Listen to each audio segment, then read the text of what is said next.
இன்றைக்கி வந்து என்ன பார்க்க போகிறோம் அப்படின்னா ஸ்கீஷோஃப்ரெனியா அப்படிங்கிற ஒரு டிசார்டரை பற்றி தான் பார்க்க போகிறோம். இந்த ஸ்கீஷோஃப்ரெனியா வந்து ஒரு க்ரோனிக் மென்டல் டிசார்டர். இதால் அஃபெக்ட் ஆன பீப்புள்ஸ் வந்து ரியாலிட்டியிலேருந்து டோட்டலாக டிஸ்கனெக்ட் ஆயிடுவாங்க.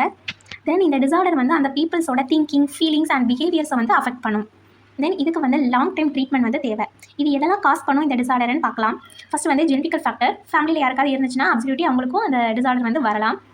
தென் biochemical factors and brain abnormality. Brain connections வந்து கம்யூனிகேஷன் கனெக்ஷன்ஸ் வந்து கட் ஆகும் போதும் இந்த டிசார்டர் வந்து வரலாம். தென் என்விரான்மெண்ட் ஃபேக்டர்ஸ், தென் சில சப்ஸ்டன்ஸ் யூஸ் பண்ணும்போதும் இந்த டிசார்டர் வந்து வரலாம். இதோட பாசிட்டிவ் சிம்டம்ஸ் என்ன அப்படின்னு பார்க்கலாம். ஹாலுசினேஷன்னா தெரியும், ஏதாவது ஒரு வாய்ஸ் வந்து கேட்டுக்கிட்டே இருக்கும், அதுதான். தென் டெலியூஷன், இல்லாத வந்து ஒரு விஷயம் வந்து இருக்கிற மாதிரியே அவங்களுக்கு தெரியும். Then disorganised speech. Then finally bizarre behaviour. அவங்களோட பிஹேவியர் வந்து ரொம்ப வினோதமாக இருக்கும். இதோட நெகட்டிவ் சிம்டம்ஸ் பார்த்துடலாம்.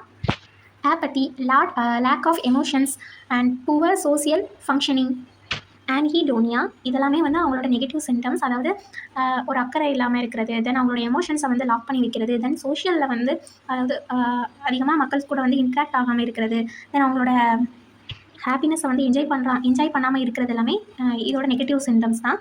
இந்த மாதிரி இருக்கவங்களுக்கு வந்து இந்த டிசார்டர் வந்து இல்லை. தென் இதோட டைப் பற்றி பார்த்தோம்னா இது வந்து ஒரு 5 டைப்பாக பிரிச்சிருக்காங்க. ஃபஸ்ட்டு வந்து பேரனாய்ட் ஸ்கீஷோஃப்ரெனியா. இதுதான் வந்து மோஸ்ட் காமன் டைப். இவங்களுக்கு வந்து ஹாலுசினேஷன் தெரியும், தென் அவங்க காதில் வந்து ஏதாவது ஒரு சத்தம் கேட்டுகிட்டே இருக்கும். தென் அப்புறம் வந்து அவங்களுக்கு வந்து இல்லாத ஒரு பின்பம், அதாவது மாய பின்பம் வந்து தோன்றிகிட்டே இருக்கும். செகண்ட் டைப் வந்து டிஸ்ஆர்கனைஸ்ட் ஸ்கீஷோஃப்ரெனியா. இது வந்து ஹெப்பர்வினியா அப்படின்னு சொல்லலாம். இது மேக்ஸிமம் வந்து எங்கேஜில் உள்ளவங்களுக்கு தான் அஃபெக்ட் பண்ணும். இவங்களோட பிஹேவியர் அண்ட் ஸ்பீச் வந்து ஒழுங்காக இருக்காது. தேர்ட் டைப் வந்து கேட்டோனிக் ஸ்கீஷோஃப்ரெனியா. இந்த பீப்புள்ஸோட பாடி போஸ்டர்ஸ் வந்து அன்யூஷுவலாக இருக்கும்.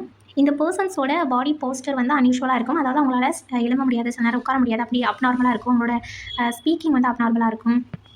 ஒரு டைம் பண்ண ஆக்ஷனை ரிட்டர்ன் பண்ணிகிட்டே இருப்பாங்க. தென் வந்து ஃபோர்த் வந்து அன்டிஃபரன்ஷியேட்டட் ஸ்கீஷோஃப்ரெனியா. இதோட சிம்டம்ஸ் வந்து மற்ற நாளோட செட் ஆகாது. இது வந்து ஒரு ஸ்பெசிஃபிக்கான டைப். தென் லாஸ்ட்டு வந்து ரெசிடியல் ஸ்கீஷோஃப்ரெனியா. இவங்களுக்கு வந்து பாஸ்ட்டில் வந்து சிம்டம்ஸ் இருக்கும், பட் கரண்ட்லி வந்து அந்த சிம்டம்ஸ் வந்து ரொம்ப கம்மியாக இருக்கும், மினிமலாக தான் இருக்கும். தென் இதோட ட்ரீட்மெண்ட் பற்றி பார்க்கலாம். ஆன்டிசைக்கோட்டிக் மெடிகேஷன்ஸ், அதாவது எக்ஸாம்பிள் வந்து ரிஸ்பெரிடோன் அந்த மாதிரி மெடிகேஷன்ஸ் வந்து கொடுக்கலாம். தென் வந்து காக்னேட்டிவ் பிஹேவியரல் தெரப்பி கொடுக்கலாம்.